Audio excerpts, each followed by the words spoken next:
아멘. 감사합니다. 구원의 확신 13번 영원한 상급 디모데전서 1장 1절 말씀.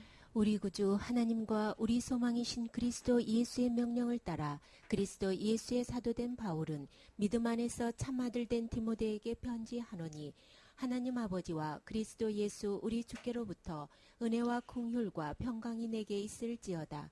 내가 마게도냐로 갈 때에 너를 권하여 에베소에 머물라 한 것은 어떤 사람들을 명하여 다른 교훈을 가르치지 말며 신하와 끝없는 족보에 참념치 말게 하려 함이라. 이런 것은 믿음 안에 있는 하나님의 경륜을 이름보다 도리어 변론을 내는 것이라.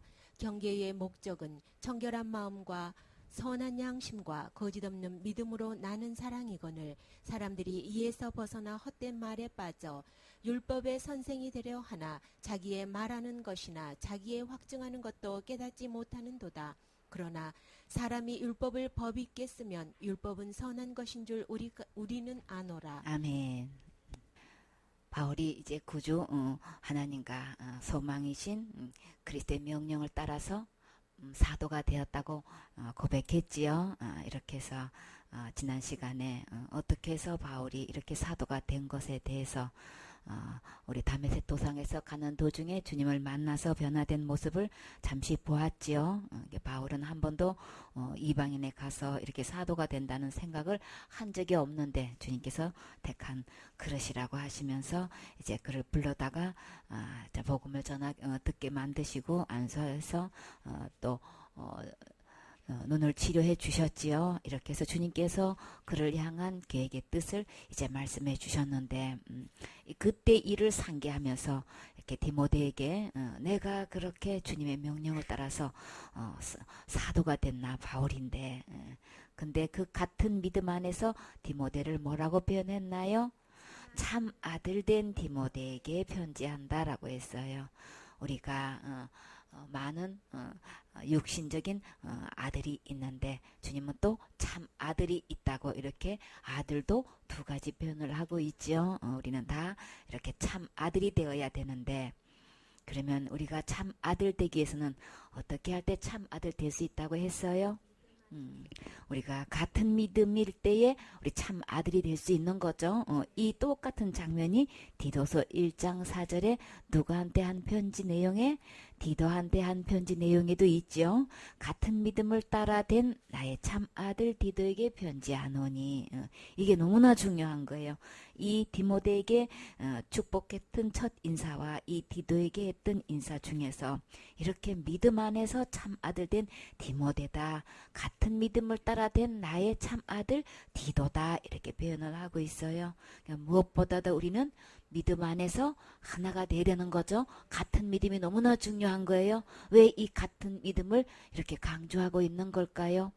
이 참아들 되는 데서는 이 믿음에 따라 달라지는 거예요. 그렇죠? 진노의 자녀가 될 것인가, 정말 하나님의 참 자녀 아들이 될 것인가에서는 믿음에 따라 달라지는 거예요. 그래서 우리는 같은 믿음을 가져야만 참 아들이 되는 건데, 이 다른 믿음을 통해 가지고 다른 복음, 다른 예수를 믿고 다른 영을 따라서 우리는 지옥 갈 수밖에 없는 속임수에 속아가지고 너무나 많은 무리가 그곳으로 가고 있죠. 그래서 이 바울은 첫 인사에 믿음 안에서 참 아들 되었다라고 표현해요. 나는 정말 하나님 말씀 안에서 볼 때에 정말 지금 현재 참 아들이 되셨나요? 이것은 같은 믿음이라 될 때만 참 아들이 될 수 있는 거예요. 하나님 아버지와 그리스도 예수 우리 주께로부터 무엇이 우리에게 필요할까요? 은혜가 필요하지요.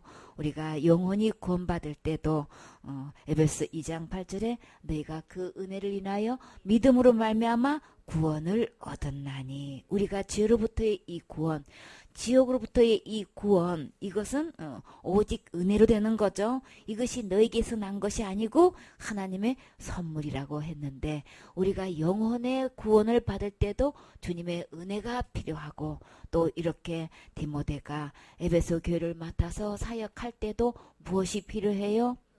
은혜가 필요한 거죠. 그래서 참 아들 디모데에게 바울은 내게 은혜가 있기를 원한다고 이렇게 축복해 주고 있어요. 우리 모두에게는 죄로부터의 구원도 은혜가 필요하고 주님께서 주시는 이 사명 하나님의 명령을 받아서 사도가 된 이 바울에게도 디모데에게도 디도에게도 곧 우리에게도 곧 나에게도 은혜가 필요한 거예요. 오직 우리 모든 것은 하나님의 은혜로 시작해서 하나님의 은혜로 되어지는 거죠.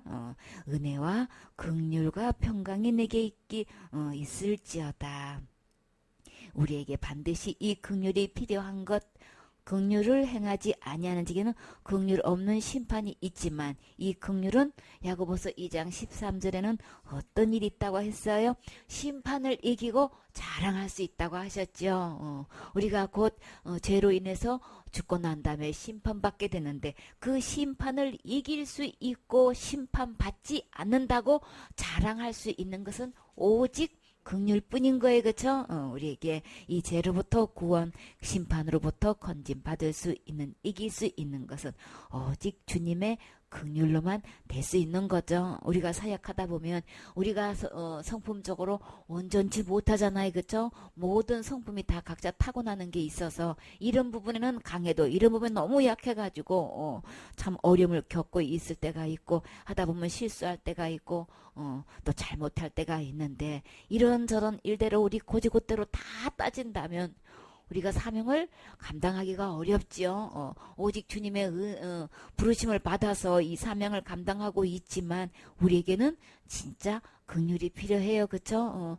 잘잘못을 잊고 실수하고 이렇게 했어도 이게 뛰어넘어갈 수 있는 이 긍휼이 우리는 절대적으로 필요하지요. 목사님이 되셔가지고 온전해가지고 우리가 목회할 수 있는 사람이 몇 명이나 되냔 말이에요. 그렇죠? 어느 누구를 막론하고 우리가 사역하는 이 일에서 우리는 주님의 절대적인 긍휼이 필요해서 주님이 다 넘어가 주시고 덮어주시고 그냥 간과해 주시니까 우리가 이렇게 오늘 또 이렇게 우리가 존재할 수 있는 거지. 그냥 일일이 진짜 율법대로 따져가지고 한다면 우리가 걸리지 않는 거 하나도 없죠. 그렇죠? 다 그냥 그게 다 걸림돌이 돼서 그러면 그걸로 놓고 볼 때는 자격이 있어서 하느냐 말이에요. 오직 주님의 은혜와 긍휼 때문에 주님의 명령 때문에 우리가 받아서 사명을 감당할 뿐인 거죠. 그렇죠? 따라갈 뿐인 거죠. 그래서 우리에게는 우리 잘잘못 나 자신을 보고 내 모습을 보면 우리는 평안할 날이 없어. 근데 오직 주님의 은혜와 긍휼이 있기 때문에 그 주님을 바라보면 내 마음속에 무엇이 있을 수 있나요? 그쵸? 우리 주님의 이 평강이 있기 때문에 이 평강은 어떻게 되어졌나요? 우리가 주님의 긍휼이 있음으로 심판을 이기고 자랑한다고 하셨는데 이 긍휼은 곧 또 자비죠. 여호와의 자비와 긍휼이 무궁하심으로 우리가 진멸되지 아니함이니이다. 이것이 아침마다 새로우니 주님의 성실이 크도소이다. 주님의 성실 때문에 우리가 오늘도 이렇게 존재해서 주님의 일을 감당할 수 있는 것이지 주님의 자비와 긍휼이 무궁하지 않는다면 어떤 기한이 있다면 제한이 있다면 우리는 그냥 진멸되고 말죠. 근데 우리 주님은 무궁하셔서 이렇게 계속 끊임없이 자비와 긍휼을 베풀어 주셔서 오늘도 내가 존재하고 맡은 사명을 감당할 수 있는 거죠. 그래서 내게 주신 이 평강 이 평강을 우리 주님이 주셔서 오늘도 참 감사하면서 예배 드릴 수 있는데 이것은 또 어떻게 주어지는 거라 그랬어요? 우리 주님이 요한복음 16장 33절에 이것을 너희에게 이름은 너희로 내 안에서 평안을 누리게 하려 함이라. 세상에서는 너희가 환난을 당하나 담대하라. 내가 세상을 이겼노라. 우리 주님이 이 세상을 이겨주시기 때문에 우리가 죄로 인해서 실수하고 참 여러 가지 허물이 있고 많은 문제를 일으키고 있지만 우리 주님께서 이 부분에 대해서 다 해결해 주셔서 십자가의 죽음과 부활을 통해서 이 문제 다 해결해 주셨죠. 그래서 내 모습을 보는 게 아니고 주님께서 이미 이기신 그 이김을 통해서 위로부터 오는 평강이 내 안에 넘쳐서 그 힘으로 감사하면서 힘을 얻고 주님께서 주신 이 사명 감당할 수 있는 거죠. 전할 수 있는 거죠. 내가 오늘 이렇게 서 있을 수 있는 것, 이렇게 앉아 있을 수 있는 것, 오늘 하루를 이렇게 예배 드릴 수 있는 것은 다 다 모든 것 주님의 세상을 이긴 이김 속에서 그 평안을 누릴 뿐인 거예요. 그렇죠? 그렇기 때문에 우리에게 맡기신 이 사명, 주의 복음, 주의 나라 의를 위해서 할 수 있는 이것은 전적으로 위로부터 오는 은혜와 긍휼과 평안으로 되어지는 거죠. 이 디모데에게 이 바울은 이렇게 그 사역을 맡기고 이제 마게도냐로 떠나서 이 편지를 하게 됐을 때 제일 먼저 이렇게 너에게는 은혜와 평강과 긍휼이 필요하지 이렇게 하면서 그것이 주님 이 디모데에게는 누구보다도 은혜와 긍휼과 평강이 필요해요. 내게 평강이 있을지어다 라고 이렇게 기도하고 있지요. 그러면 이 디모데에게만 이것이 필요할까요? 곧 나에게도 은혜와 긍휼이 평강이 꼭 필요하지요. 우리가 환경적으로 정말 감당할 수 없는 해결되지 않는 당장 풀 수도 없는 내 힘으로 이 감당이 안 되어지는 이런 형편과 환경이 있어도 우리는 이 사역을 감당해야 되는데 그러기 위해서는 주님의 평강이 나를 가득 지배해서 주님의 그 평강의 힘으로 그 환경도 초월하고 형편도 초월해서 주님 바라보고 복음 전할 수 있고 맡긴 영혼들을 양육할 수 있는 거죠. 그래서 이 디모데에게 그렇게 기도한 것처럼 곧 나에게도 은혜와 긍휼과 평강이 필요해서 우리 끝까지 주님 오실 때까지 이 사명 감당할 수 있는 거죠. 3절 내가 마게도나로 갈 때에 너를 권하여 에베소에 머물라 한 것은 이렇게 어떤 사람들을 명하여 그랬어요. 어떤 사람들이 있어요. 이름은 되지 않아요. 근데 바울이 사역할 때 떠났을 때에 그들을 딱 분별하고 있는 거예요. 그래서 그 어떤 사람들이라고 말했을 때에 이 디모데는 다 알 수 있는 거예요. 다른 교훈을 가르치지 말며 그랬어요. 그럼 여기서 지금 보면 이제 마게도냐로 이게 떠나기 전에 이제 에베소에서 바울이 어떤 사역을 한 상태에서 이것을 디모데에게 맡기고 이렇게 바울이 마게도냐로 가냔 말이에요. 그래서 그때의 이 에베소 교회에 이것을 디모데에게 맡길 때에 그 에베소의 그 사역의 그 범위가 얼마나 했는지 우리 이거 잠깐 살펴보면 좋겠지요. 이렇게 이런 어마어마한 사역을 딱 접고 디모데에게 딱 맡기고 다른 사역지로 이렇게 그 걸음을 내디딜 수 있는 것은 아무나 할 수 있는 것이 아닌 거예요. 이 모든 사역은 이 모든 열매는 누구 것인 거예요? 다 주님이 하신 거죠. 하나님의 열매고 주님이 하셨기 때문에 주님께서 접고 다른 데 가게 하면 그냥 두고 갈 수 있는 이것이 지금 되어 있어야 되는데 그때 당시에 이 디모데에게 에베소 교회의 사역을 넘길 때는 진짜 상상을 초월한 어마어마한 사역이 거대하게 번창했을 때의 모습이란 말이에요. 그 에베소의 사역이 시작된 것부터 번창하게 된 것 사도행전 19장 1절에 한번 살펴볼까요? 아볼로가 고린도에 있을 때에 바울이 윗지방으로 다녀 에베소에 와서 어떤 제자들을 만나 가로되 너희가 믿을 때에 성령을 받았느냐 가로되 아니라 우리는 성령이 있음도 듣지 못하였노라. 바울이 가로되 그러면 너희가 무슨 침례를 받았느냐 대답하되 요한의 침례로라. 바울이 가로되 요한이 회개의 침례를 베풀며 백성에게 말하되 내 뒤에 오시는 이를 믿으라 하였으니 이는 곧 예수라 하거늘 저희가 듣고 주 예수의 이름으로 침례를 받으니 바울이 그들에게 안수하며 성령이 그들에게 임하심으로 방언도 하고 애언도 하니 모두 12사람쯤 되니라. 바울이 회당에 들어가 석 달 동안을 담대히 하나님 나라에 대하여 강론하며 권면하되 어떤 사람들은 마음이 굳어 순종치 않고 무리 앞에서 이 도를 비방하거늘 바울이 그들을 떠나 제자들을 따로 세우고 두란노 서원에서 날마다 강론하여 이같이 2해 동안을 하매 아시아에 사는 자는 유대인이나 헬라인이나 다 주의 말씀을 듣더라. 아멘. 바울이 이제 이렇게 고린도에 이제 머물러 있었을 때 이제 아볼레에게 맡기고 이제 윗지방으로 다녀오면서 에베소에 오게 됐어요. 근데 어떤 제자들을 만나게 됐죠. 근데 그때 바울이 뭐라고 질문을 했냐면 너희가 믿을 때에 성령을 받았느냐라고 이렇게 질문을 하고 있는 거예요. 근데 우리는 성령이 있음도 듣지 못했는데요. 성령이 뭐예요? 저희 몰라요. 지금 이런 얘기인 거죠. 그때 지금 영혼을 딱 만나면 지금 체킹을 하고 있는 장면인 거예요. 성령 받았냐? 지금. 그러면 지금 우리로 말하면 어떤 질문을 하고 있는 거예요? 구원 받았습니까? 지금 죽어도 천국 갈 수 있습니까? 이 질문인 거예요. 그렇죠? 그러면 여기서는 바울은 지금 성령을 받았느냐고 질문을 하고 있는데 그러면 이 성령을 어떻게 받는 거예요? 성령을 받았느냐라고 질문했으면 성령을 어떻게 받는 것에 대해서도 우리 답을 갖고 있어야 되는 거죠. 그러면 갈라디아서 봤을 때에 이 성령을 어떻게 받는다고 분명히 대답하고 있나요?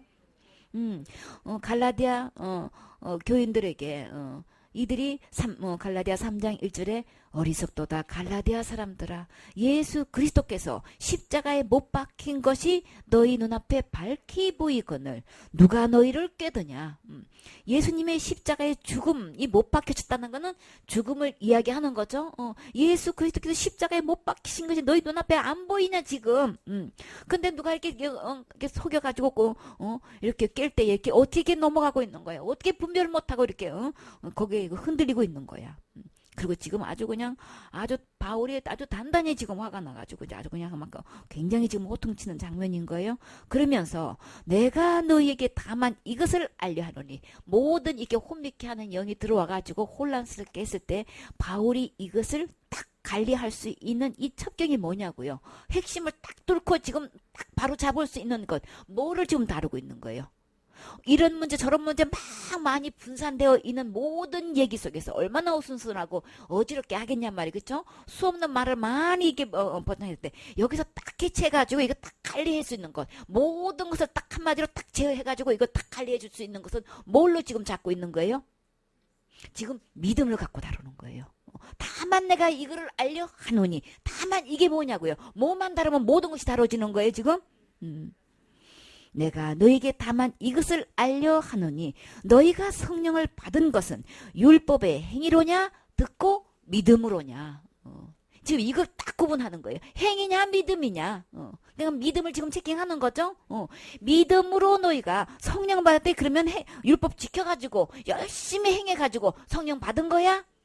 성령 받을 때에 아까 지금 십자가에 못 박히신 그리스도를 지금 먼저 소개했죠. 그렇죠? 너희 눈앞에 밝히 보이거늘 예수님이 십자가에 왜 돌아가신 거야? 왜 못 박히신 거야? 그러면 성령을 받은 것은 누구에 의해서 성령을 받을 수 있다고 말씀하시는 거예요 지금. 그리스도의 십자가의 죽음과 부활을 통해서 성령 받을 수 있는 거죠. 그렇죠? 그것에 대해서 듣고 믿음으로 너희가 성령을 받은 거야. 율법을 지켜서 성령 받은 거야. 이거 아주 엄격하게 딱 아주 한마디로 일목요연하게 구분했죠. 그냥 모든 되어진 일은 믿음을 체킹해야 되는 거예요. 그러면 모든 것을 수습할 수 있고 바로 잡을 수 있어요. 너희가 이같이 어리석으냐? 성령으로 시작하였다가 이제는 육체로 마치겠느냐? 너희가 구원 받은 것이 듣고 믿음으로 시작했는데 이제는 율법을 지키니 많이 이걸로 이렇게 육체로 마칠 거야? 그냥 지금 여기서 성령으로 시작했다고 하는데 우리 지금 이 성령으로 시작한 얘기를 구원으로 얘기해도 되고 거듭남으로 얘기해도 제3으로 얘기해도 영생으로 얘기해도 어떤 얘기도 다 똑같은 거예요. 그렇죠? 한순간에 되어지는 거죠. 이렇게 해서 듣고 믿음으로 성령 받은 것처럼 너희가 이같이 많은 기름을 헛되이 받았느냐? 가연 헛되냐? 너희에게 성령을 주시고 너희 가운데서 능력을 행하시니 이 일이 율법의 행에서냐? 듣고 믿음에서냐. 이것을 이제 이야기하면서 은혜와 율법에 대해서 갈라디아의 그 전체에 대해서 확실하게 구분해서 말씀을 전하고 있죠. 그런 것처럼 이렇게 여기서 에베소 교회에서 제자들을 만났을 때에 이렇게 딱 체킹하는 이 바울이 성령을 너희가 믿을 때에 지금 믿는다고 하니까 그리고 또 제자라고 하니까 너희가 믿을 때에 성령 받았냐? 지금 이거 묻는 거예요. 성령을 어떻게 받는다고요? 예수 그리스도의 십자가의 죽음과 부활을 통해서 듣고 믿음으로 이 받는 거예요. 그쵸? 그렇게 성령을 받을 때 듣고 믿음으로 받는 거다. 근데 이들이 믿는다고 하는데 제자라고까지 하는데 성령은 전혀 몰라. 우리 진짜 이거 성령을 받으려면은 진짜 구원을 받으려면은 너무나 많은 사람들이 지금 이제 성령을 듣지도 못했다 지금 이야기하고 있어요. 그쵸? 근데 많은 사람들의 이 믿음을 체킹해보면 뭐라고 대답해요? 이런 얘기는 처음 들었어요. 그런 얘기 있는 줄을 몰라 도대체가. 교회 다닌다고 하면서 예수님 믿는다고 하면서 전부 다 지금 어떻게 믿고 있는 거예요? 성령을 처음 들어보고 성령이 뭔지도 모르는 것처럼 지금 이 시대에 지금 믿음을 체킹해보면 뭐가 없어요? 예수님을 믿는 게 뭐냐고. 예수님을 믿는다면 적어도 죄로부터 구원이 돼야 되는 거죠. 이는 자기 백성을 저희 죄에서 구원할 자이시잖아요. 지옥 갈 죄로부터 구원할 자가 예수님인데 적어도 예수님을 믿는다면은 지옥 갈 죄가 없어야 되는데 그냥 예수님 믿는다고 하고 교회를 몇십년 다녔다고 하고 직분도 이야기하고 헌신하고 충성하고 자기 나름대로의 어떤 열심을 다 하고 있는데 문제는 큰 죄는 지옥 가요. 작은 죄는 내가 날마다 회개해야 돼요. 그건 결국은 하나도 큰 죄고 작은 죄고 원죄고 작은 죄고 하나도 해결되어 있지 않는 그런 지금 다른 예수를 믿고 있단 말이에요. 그쵸? 예수님은 십자가에서 죽음과 부활을 통해서 지옥 갈 모든 죄를 영원히 다 해결해 놓으신 분인 거죠. 이미 다 용서해 주신 분이고 이미 다 갚아주신 이 예수님은 전혀 안 믿고 큰 죄고 작은 죄고 전부 다 자기가 하는 이런 지금 예수를 지금 믿고 있단 말이에요. 그때나 지금이나 이 질문 속에서 대답이 똑같아. 제자라는 이름까지 있고 믿는다고까지 믿을 때라고 했으니까 너희 믿을 때 성령 받았어? 지금 전혀 믿는다고 하면서 천국 갈 수 있는 믿음을 전혀 찾아보기가 힘들어요. 그쵸? 어쩌자고 큰 죄는 안 된다고 그러고 잡음죄 날마다 내가 회개 안 하면 안 된다고 하는 얘기는 믿는 거 아닌 거예요. 그쵸? 진짜 예수님 믿는 거 아닌 거예요. 그러니까 믿음이란 말만 걸치고 있고 예수님이란 탈만 쓰고 있어.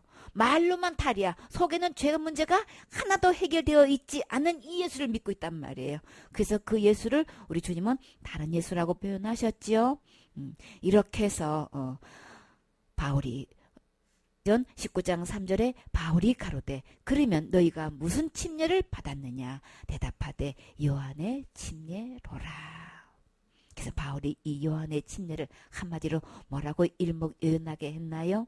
바울이 가로되 요한이 회개의 침례를 베풀며 백성에게 말한 것이 있다. 그냥 온 유대 백성들이 다 와가지고 지금 요한에게 침례를 베풀 때 침례에 순종하는 것을 볼 수 있었죠. 그 모든 무리들이 침례에게로 다가왔을 때에 요한은 어떤 설교했다고 했어요? 장차 내 뒤에 올 메시아가 있다. 그가 오면 그를 소개하기 위해서 그쵸? 그에게로 다 가라고 그분께로 가라고 지금 그의 길을 예비하는 자뿐이라고 지금 나는 외친 자의 소리고 그분이 곧 오실 건데 그가 곧 메시아다 그리스도다 그분께로 돌아오라고 이렇게 회개의 침례를 베풀었죠. 바울은 이 요한의 이 회개의 침례를 베푼 것은 백성에게 말하되 내 뒤에 오시는 이를 믿으라 하였으니 곧 장차 이제 오실 텐데 메시아가 오실 텐데 그분을 믿으십시오. 이거 설교하기 위해서 침례를 베풀었다는 얘기인 거예요. 우리 모든 설교의 이 목적, 이 핵심이 누구라야 되는 거예요? 예수 그리스도가 주인공이라야 되는 거죠. 모든 성경은 누구에 대해서 기록했어요? 예수님에 대해서 기록했기 때문에 모든 설교의 핵심은 예수님을 소개해서 예수님 모든 것을 이루어 놓은 것을 우리는 그것을 은혜로 받아 누리라고 이 메시지를 전해야 되는 거죠. 근데 사단은 이 설교를 통해서 무엇을 전하고 있어요? 예수님이 해놓으신 건 간 것도 없고 그 받아서 은혜를 누리라는 거는 설교는 하나도 없고 지금 다 어떻게 초점을 맞추고 있는 거예요? 전부 다 내가 뭘 해결해야 되는 이런 다른 예수를 지금 소개하고 있단 말이에요. 교회 다니면서 예수님을 믿는다고 하면서 전부 다 내게 해야 돼. 내가 열심히 해야 되고 내가 열심히 회개해야 되고 내가 열심히 부르짖어야 되고 그렇게 기도해서 되겠어 이러고 전부 다 예수님은 간 것도 없어. 그러니까 교회 다니면 다닐수록 뭐만 무거워져요? 점점 그냥 마음이 무거워져. 죄는 점점점 말씀 들을수록 그냥 율법을 보니까 막 죄가 적나라하게 드러나가지고 이런 것도 되고 저런 것도 안 들을 때는 아예 신경 안 쓰고 살았는데, 자, 그것도 거 보니까 막 이것도 되고 저것도 되고 전부 다 그냥 율법으로 나를 얼굴 모아오니까 이게 막 그냥 도대체 무거워서 걷기도 힘들고, 그냥 계속 그냥 죄의 쇠고랑으로 묶어 놓으니 이 몸이 얼마나 무겁고 마음은 얼마나 무겁겠냔 말이에요. 은혜는 간 것도 없고 전부 다 율법의 행위를 강조하고 있으니까 그렇게 해가지고 그냥 천국 가겠어? 막 똑바로 해야지. 그리고 막 더 그냥 헌신을 요구하고 충성을 요구하고 막 그러니까는 식사 당번도 정해놓고 안 하면 어떻게 하기 때문에 이러다가 지옥 가면 어떡해. 그러니까는 힘들어 또 해야지. 우리 경제적인 형편은 안 되는데 건축 공급은 하라고 강요를 하고 막 정해주고 그냥 막 이렇게 하라 저렇게 하라고 하는데 안 했다가는 지옥 가면 어떡해 이러고 또 하고, 교회 다니는 게 점점 갈수록 가부가 붙어가지고 진짜 예수님을 소개하지를 않고 다른 예수를 소개해가지고 어떻게 하고 있는 거예요? 그들의 이만 착취한다고 했어요. 이렇게 해서 저희가 듣고 주 예수의 이름으로 침례를 받으니, 그러면 이들이 이렇게 예수님이 요한이 이렇게 설교했을 때에 내 뒤에 오시는 이가 이를 믿으라고 그렇게 설교를 했다. 근데 그 전까지는 요한은 한 번도 예수님을 본 적이 없었었죠. 근데 예수님을 딱 본 순간에 그 다음부터는 설교가 어떻게 달라졌어요? 나는 그분의 신들매를 풀기도 감당할 수가 없는 그런 엄청난 분이 오시는데 그분을 믿으셔야 됩니다. 그분께로 가야 됩니다. 그 다음부터는 예수님을 만난 이후로 곧 보라 세상 죄를 지고 가는 하나님의 어린 양이십니다. 저분이 메시아입니다. 그에게로 가라고 계속 이야기했죠. 제자들이 와가지고도 많은 사람들이 막 그에게로 갔던데요. 막 그랬더니 뭐라고 얘기했나요? 그는 흥해야 되고 나는 세야 되리라. 그러니까는 자기 함께 있던 제자마저도 다 보내는 그 볼 수 있어요. 그렇죠? 나는 그냥 보내면서도 슬픈 게 아니고 나는 신랑의 친구로서 막 그 신랑이 잔치하는 그 모습을 보고 나는 그 기쁨으로 충만하고 있다고 이렇게 침례 요한은 고백했지요. 우리가 이렇게 정말 예수 그리스도를 소개하면 이 기쁨이 있어요. 그렇죠? 지옥 갈 영혼 천국 갈 수 있도록 예수님 소개해 줘서 이렇게 바울도 이들을 향해서 지금 주 예수의 그 말씀을 듣고 주 예수의 이름으로 침례를 받았다는 것은 예수 그리스도가 어떤 분이라는 것, 지옥 갈 모든 죄에서 나를 구원해 주신 분이라는 걸 믿고 지금 침례를 받는 거죠. 주 예수를 믿고 바로 그분이 예수다. 예수의 이름 뜻은 그 자기 백성을 저희 죄에서 구원하자는데 곧 너의 죄를 당신의 죄를 위해서 구원하신 분이 바로 이 예수님이십니다. 이분이 십자가의 죽음과 부활을 통해서 우리에게 이 모든 지옥과 죄를 다 해결해 놓으셨습니다. 이 바울은 여기에 대해서 설명해 주었겠죠. 이게 이 침례를 순종하기까지는 이 복음을 들은 거예요. 그죠? 듣고 침례를 받았다고 했지요. 이렇게 받았는데 근데 여기서 보면 이렇게 침례를 받았으니 그러면 이렇게 침례 받기 전에 듣고 그러면 이들은 예수님을 마음에 영접했을까요? 침례 받기 전에 예수님을 영접한 사람이 침례를 순종하는 거죠. 그렇죠? 그러면 이 성령님이 지금 내주하고 계실까요? 내주하고 계시죠. 당연히. 성령 받으셨습니까? 성령님 어디에 계신가요? 내 마음에 성령님 계신가요? 틀림없나요? 그러면 이렇게 바울이 이 제자들에게 복음을 전해서 이렇게 듣고 침례를 받기 전에 예수님을 영접했으면 성령님 어디 계시는 거예요? 마음에 계시는 거죠? 근데 그 다음 장면을 보자고요. 6절에 보면 분명히 여기서 내주하고 계시는 성령님 계셔요. 그렇죠? 바울이 그들에게 침례를 받은 후에 안수를 했다고 그랬어요. 안수를 했더니 성령이 그들에게 임하셨다 그러셨어요. 그럼 이때 성령 임하신 거는 뭐예요? 그랬더니 방언도 하고 예언도 했다 그랬어요. 여기에 임하신 성령님은 그 뭐예요? 외주하는 성령님이신 거죠. 우리 이거 구분해야 되는 거예요. 듣고 믿음으로 성령 받은 이것과 이렇게 안수했을 때에 받은 이 성령이 임하셔가지고 방언도 하고 예언도 했던 여기서 또 더 추가될 수 있는 것 막 환상도 볼 수 있는 거죠. 그쵸? 예언도 할 수 있는 거예요. 그쵸? 막 치료의 역사도 일어날 수 있는 거고, 병 고치는 권능도 받을 수 있는 거고, 이 순간에 또 귀신도 쫓아낼 수 있는 능력도 받을 수 있는 거예요. 그쵸? 한순간에 이 안수 받아가지고, 이런 역사가 일어날 수 있단 말이에요. 이거, 구원받은 이 성령의 내주하심과 이거 외주하시는 이거 우리 구분할 수 있어야 되는 거죠. 여기서 혼란스러우면 안 되는 거예요.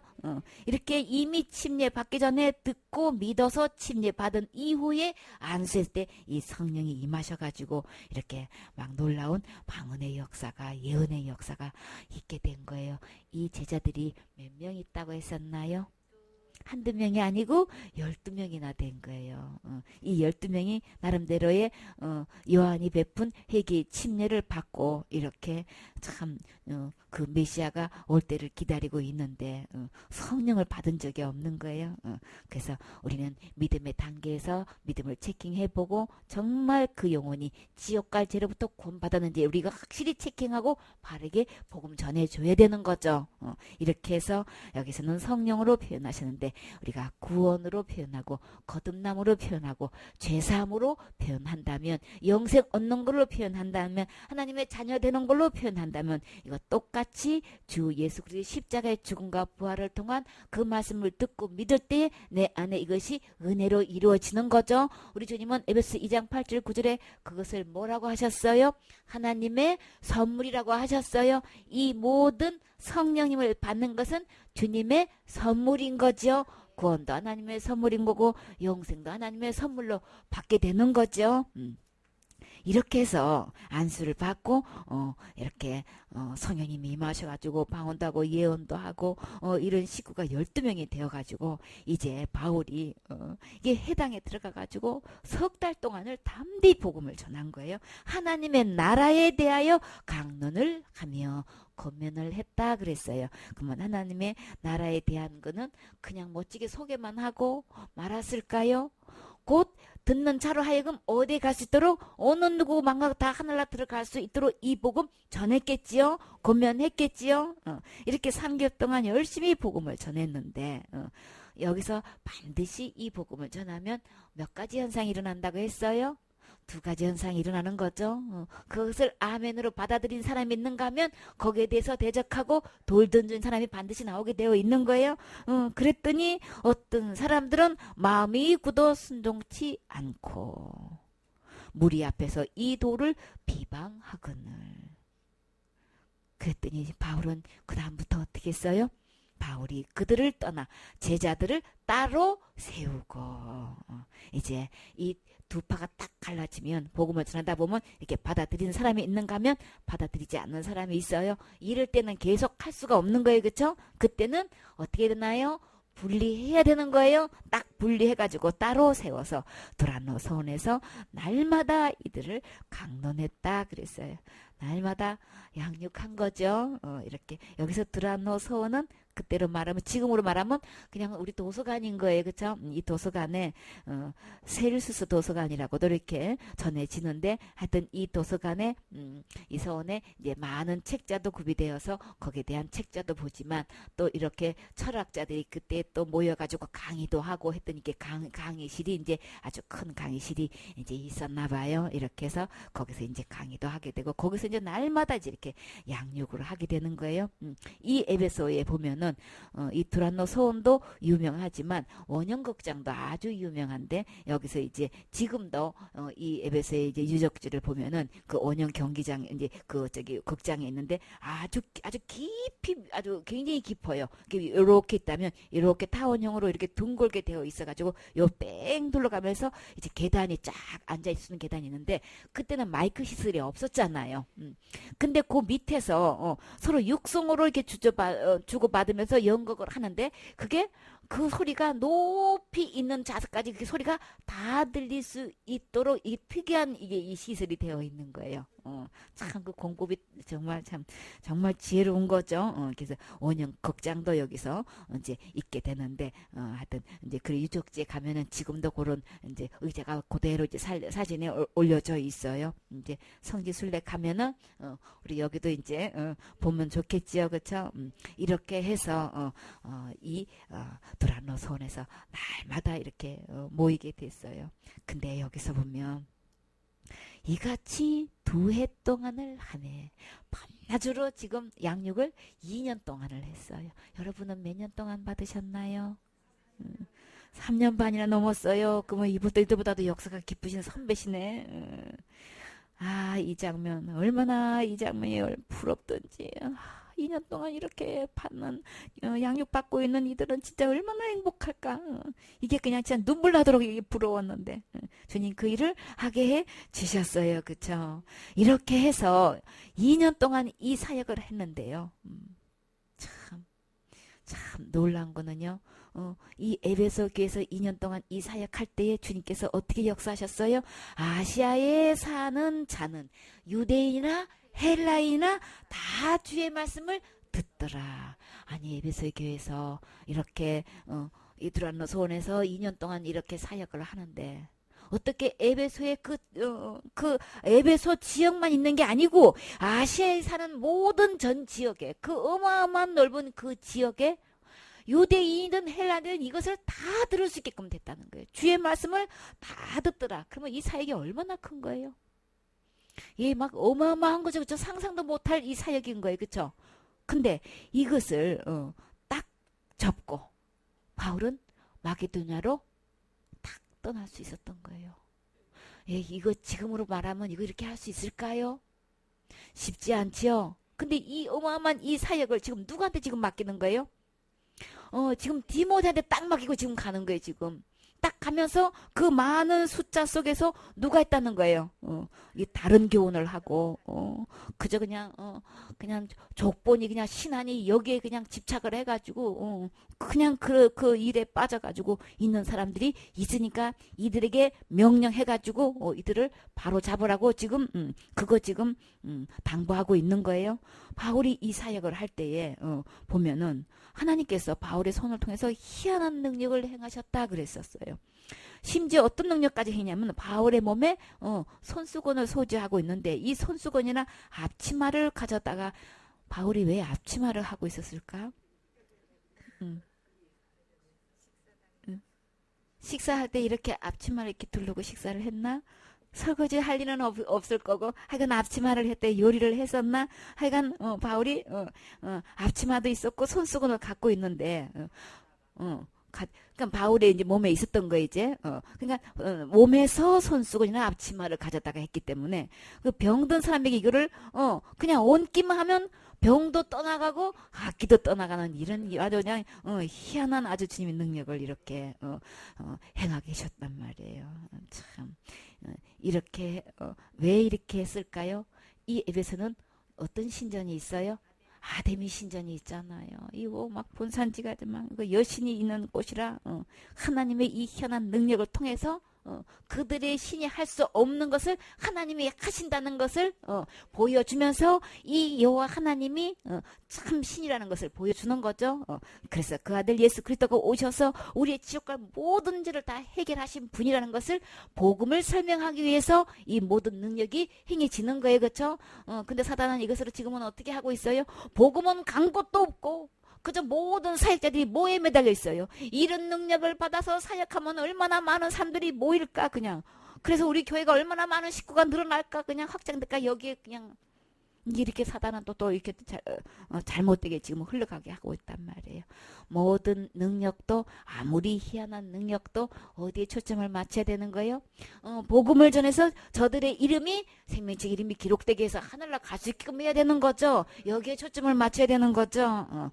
바울은 여기서 아무리 하나님께서 희한한 능력을 베풀었어도 여기에 절대 흔들림이 없었어요. 오직 복음을 전해서 그 영혼이 구원받는 데 초점을 두었고 어떤 능력을 보고 많은 사람들이 몰려왔기 때문에 그들이 이 아데미 신전에서 또 종사하고 있고 많은 그 문화적으로 그런 풍습에 젖어 있어서 막 해독될 게 너무나 많은 거예요. 그쵸? 이런 악독이 가득 들어있는 사람들이 교회에 몰려 들어와가지고 그냥 자기 나름대로의 어떤 그냥 사상을 갖고 들어와서 사람들을 막 가르치고 있단 말이에요. 내가 율법 선생이다 해가지고 그냥 많은 사람들이 막 또 따로 그룹을 지어가지고 이렇게 율법을 가르치고 있고 신화와 족보를 이야기하고 있는 저들에게는 결국은 그거를 교회에서 그냥 둬서는 안 되는 거예요. 이거 바르게 이거 다스려야 되는 거죠. 그래서 신하와 끝없는 족보에 창념치 말게 하려 함이라. 내가 너를 왜 거기에 두고 있는지 알아? 같이 마기도냐 같이 너를 데려갈 수 있었지만 이것을 바로 잡으라고 너를 에베소 교회에 그냥 두게 한 거야. 이런 것들을 그냥 두게 되면 문제가 어디에 있기 때문에 이렇게 다스리고 호통을 치고 책망하고 이 모든 것을 관리하는 이 분명한 목적을 바울은 이야기하고 있어요. 이런 것은 믿음 안에 있는 하나님의 경륜을 이룬보다 이것은 믿음 안에서 하나님의 뜻을 이루고 하나님의 계획을 이루는 게 전혀 아니고 오직 무엇을 이루는 거예요? 도리어 변론만 내는 거예요. 말끓이만 내는 거예요. 오니 그러니 해가지고 그냥 사리를 밝혀가지고 옳고 그러고 따지고 변하고 논정하고 논변하고 있는 이 모든 얘기는 결코 믿음 안에서의 이 믿음 안에 있을 때 무엇을 얻을 수 있어요? 구원을 얻고 영생을 얻고 성령님을 받을 수 있게 되는데 내 이름이 생명책에 이름이 기록되는데 이런 것들로 그냥 온통 교회가 이런 이야기들로 가득 차 있게 된다면 이 믿음 안에 있게 되는 것도 아니고 하나님의 뜻과 계획과 뜻을 이루는 것도 전혀 아니고 그저 말거리만 일어나게 되는 거예요. 그러니까 이런 이야기가 교회 내에서 절대 발붙이지 못하도록 관리해야 되는 거죠. 바로 이거다. 경계의 목적은 청결한 마음과 선한 양심과 거짓이 없는 믿음으로 나는 사랑이거늘. 내가 왜 이것을 단속하고 경계하는 거냐. 이런 것들로 마음이 가득 차 있으면 이 마음이 청결하게 되지가 않다는 거예요.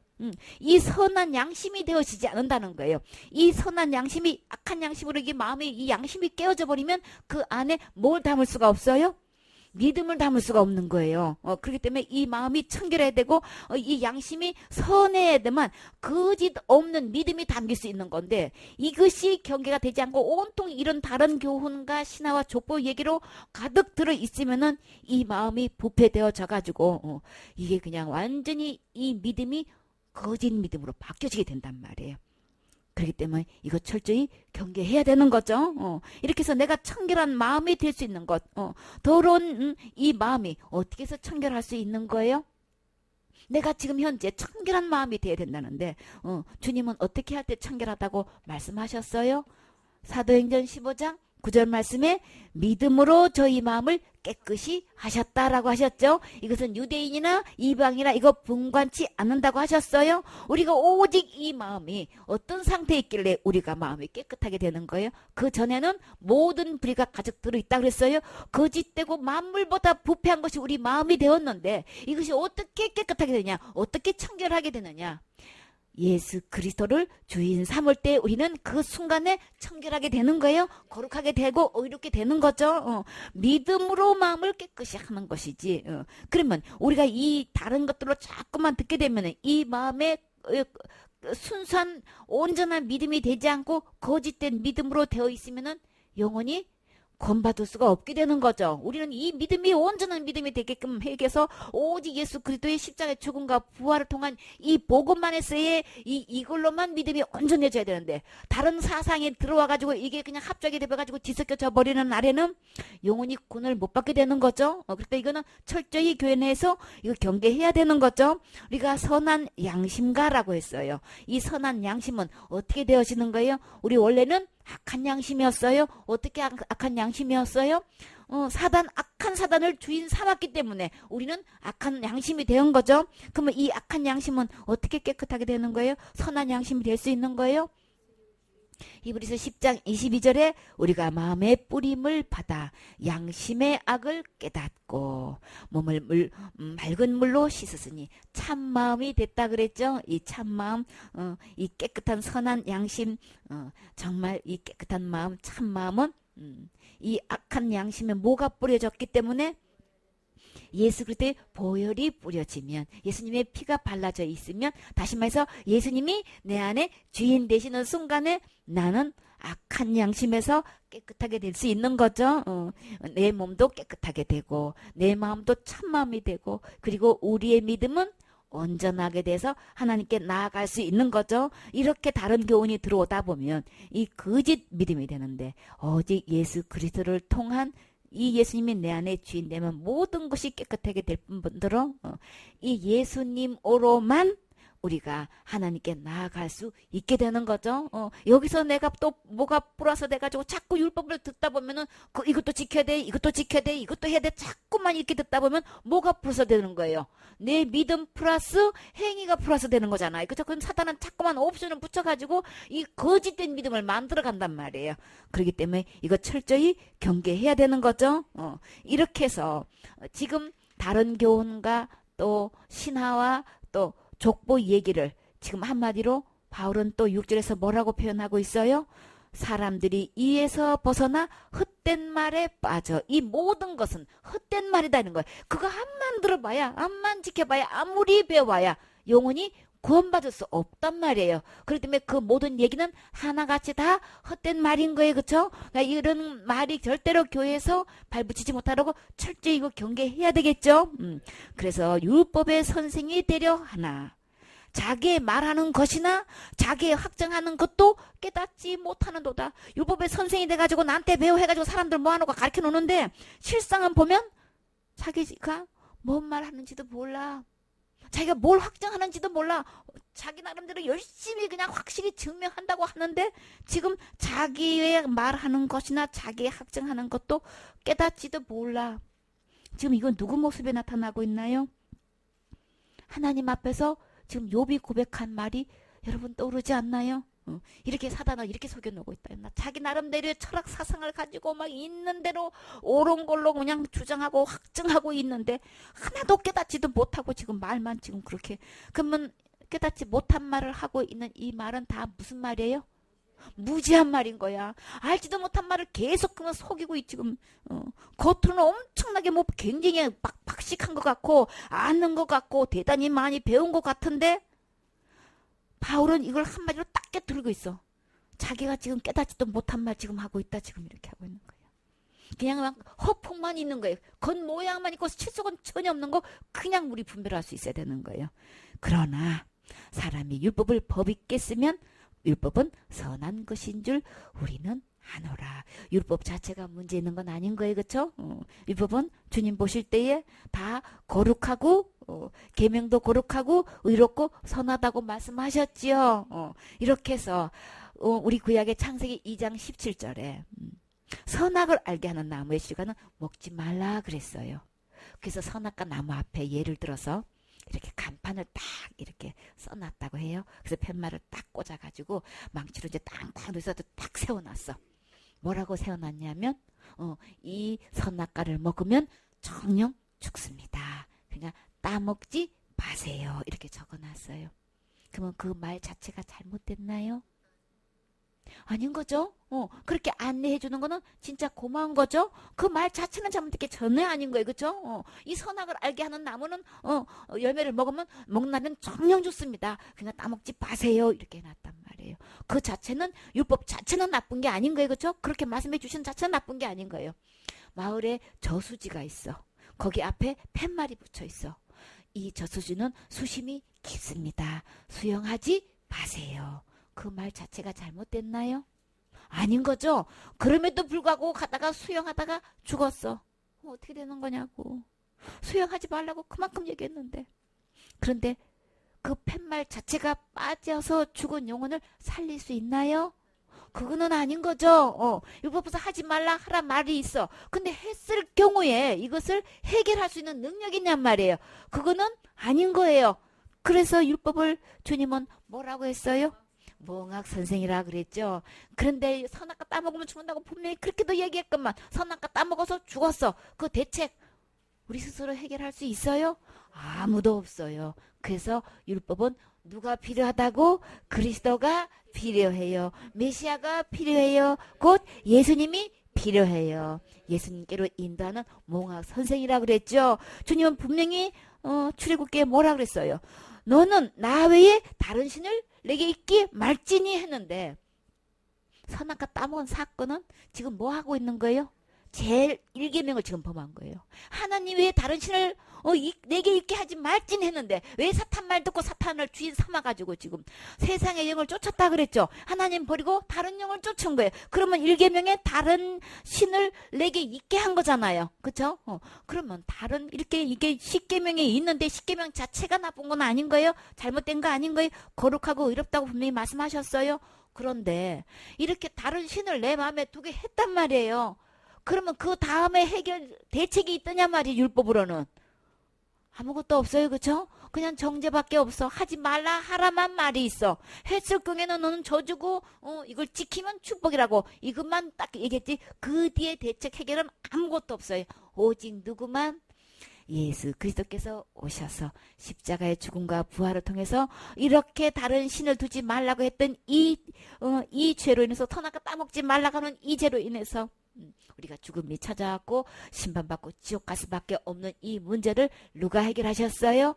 예수님이 해결하셨지요. 그래서 우리는 이 예수님을 다시 주인으로 모시는 게 죄의 해결이고 우리의 허물의 해결인 거예요. 그렇죠? 이렇게 해서 다른 영을 주인 삼아가지고 우리가 죽었다면 이것의 해결은 이 생명 대신 예수님을 다시 주인으로 모실 때에 우리가 다시 살아날 수 있는 거지요. 이렇게 세상에 그때는 이렇게 세상을 풍속을 쫓고 공승의 건세잡을 따랐지만 지금 그 불순종의 아들이 역사하는 가운데 있는 그 영을 따랐지만 지금은요, 전에는 그렇게 해서 우리가 육체의 욕심을 따라 지내고 육체의 마음에 원하는 것을 하여서 다른 이들과 같이 본질상 진노의 자녀이었더니 예수 그리스도를 통해서 우리가 다시 이 죄와 허물에서 다 용서해 주시고 지옥 갈 모든 죄로부터 구원해 주시는 이것을 은혜로 우리에게 선물로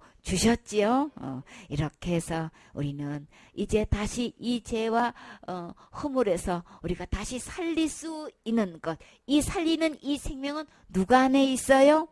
아들 안에 있는 거죠. 어떤 아들 안에? 하나님의 아들 안에 있는 거죠.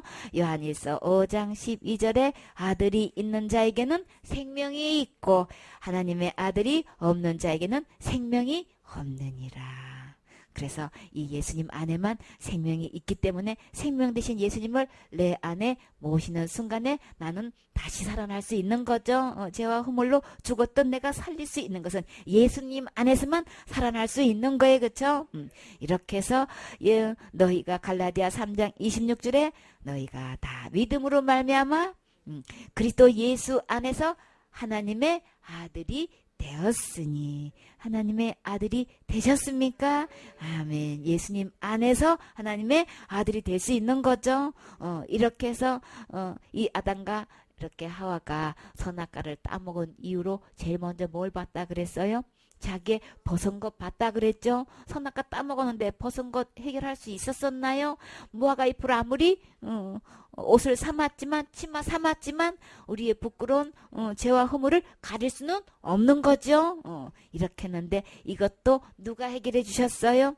오직 주님이 해결해 주셨지요. 어떻게 해결해 주셨나요?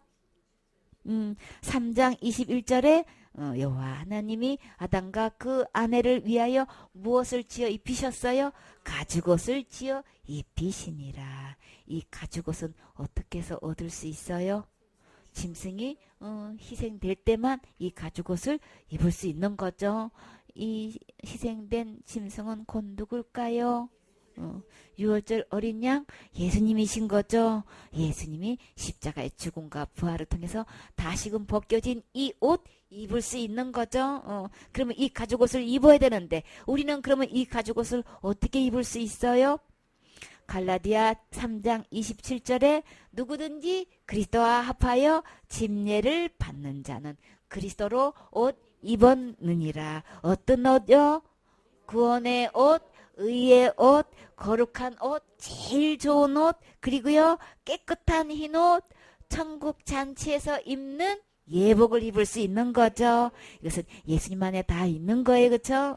예수님이 내 안에 주인으로 모시는 순간에 우리 주님이 이 옷 다시 입혀주시는 거죠. 아담과 하와를 주님께서 에덴 동산에 있게 하셨을 때에 예수님이 그 안에 계셨을 때는 이 거룩한 옷을 그리스도로 옷 입고 있었던 거예요. 그렇죠? 이게 주님을 떠나고 다른 주인을 마음에 주인 삼고 있을 때는 이것이 옷이 벗겨져서 벗은 모습을 보고 제일 두려워했는 이들에게 우리 주님은 가죽옷을 입혀주셨듯이 우리에게 이 옷 입혀주시려고 그리스도 예수님을 보내주신 거예요.